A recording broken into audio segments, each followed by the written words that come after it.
Busted. The reviews are in. Awesome. You wanted more Joe Concha. And we heard you. More Joe. More show. We're talking to you. Under promise and over deliver. Joe Concha. Weeknights at 9. Plus Sunday mornings at 11 on 77 WABC. Jimmy Kimmel no longer tries to be funny. Not that he ever really was. Joe Concha. Weeknights at 9. Plus Sunday mornings at 11. Democrats defending cocaine coming into the country. Sunday morning.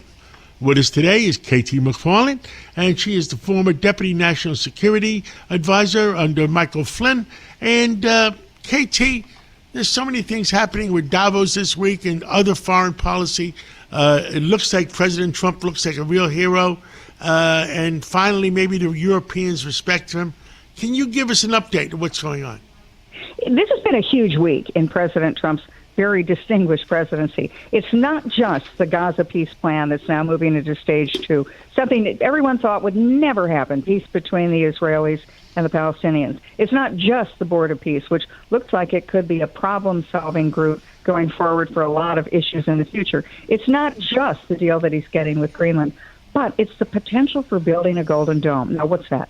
So I worked for President Reagan, and in 1983, I wrote something called the Star Wars speech, which Reagan gave, and he put out the vision to could we develop a defense against nuclear weapons, a system that would shoot down out of the air intercontinental ballistic missiles carrying nuclear weapons to the United States.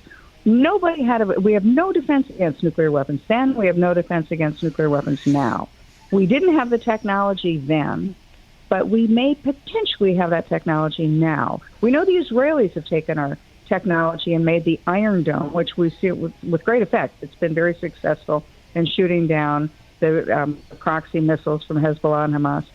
But could Donald Trump build a system that would shoot down enemy intercontinental ballistic missiles carrying nuclear weapons, hypersonic missiles, cruise missiles, all carrying nuclear weapons? He could do it. And the fact that he now has a deal with Greenland, that we could base such a system in Greenland, is going to change the world, because it would mean that the United States and Canada and Northern Europe would be free from the threat of nuclear attack. That's something earth-shattering. And that's it builds like between Greenland, Canada, Alaska.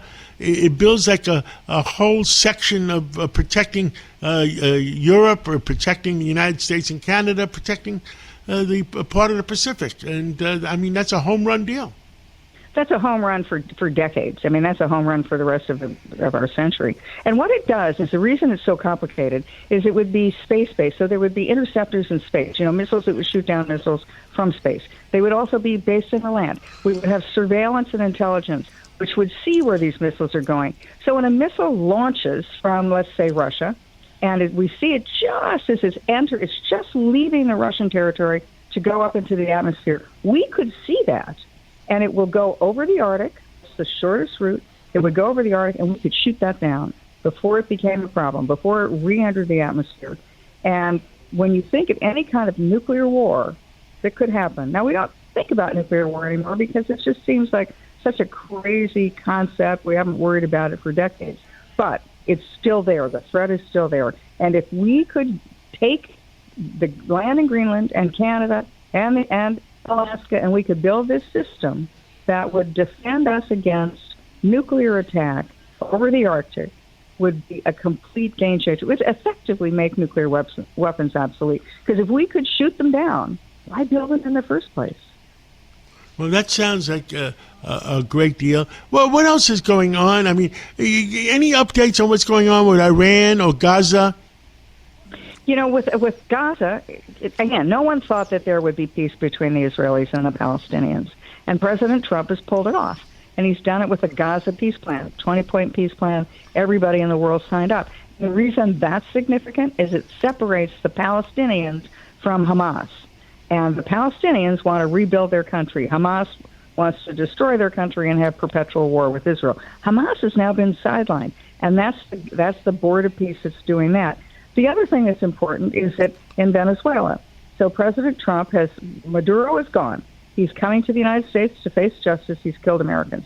But President Trump is now working with the next tier of leaders in Venezuela to effectively have a good relationship with us. We will develop their resources, particularly their oil resources. And as President Trump said this past week, he said, between the United States and Venezuela, we could control like 60% of the world's oil supply.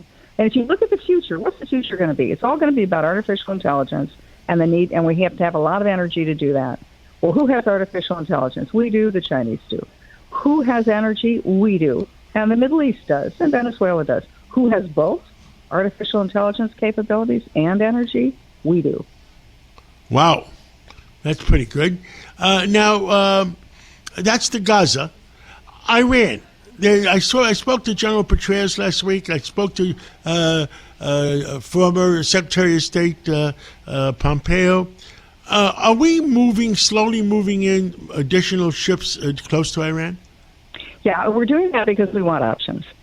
President Trump has learned the lesson of failure of the Bush administration, where we toppled leaders. We had regime change. We disbanded their military. We disbanded their government. And then we became the occupying force and fought these forever wars in the Middle East that we couldn't win. So President Trump's not going to do that. But he's also learned from the failure of President Obama, who toppled the leaders during the Arab Spring, but then walked away and then assumed democracy would happen. Well, democracy didn't happen. What happened? Islamic extremism, ISIS, came out of the Arab Spring.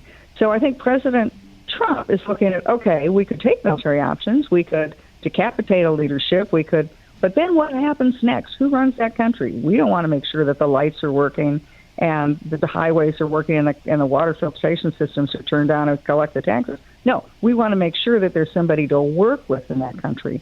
And I think that's why we've got them. He wants to have the military option. He may not use it, but he wants to have it at his disposal. Yes. That's why he's moving it scares the crap out of them besides.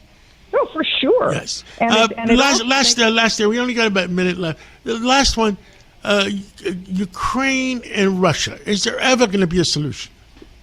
Well, it could go on for another year or so. It all depends on what happens in the next 3 days in Moscow, because Trump has sent a team now to Moscow.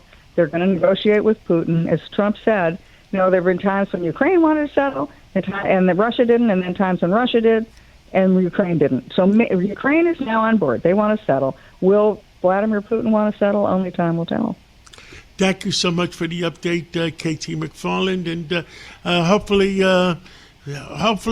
the world's going to be a better place for our kids and grandkids to live in. Couldn't agree more, and I think 2026 is shaping up to be the year that changes the world. Every week, the Payne family cuts straight to the real financial story. The one question, Bob, everyone's asking is, are we in an artificial intelligence bubble? You've been through boom and busts. What do you think? No hype, no myths.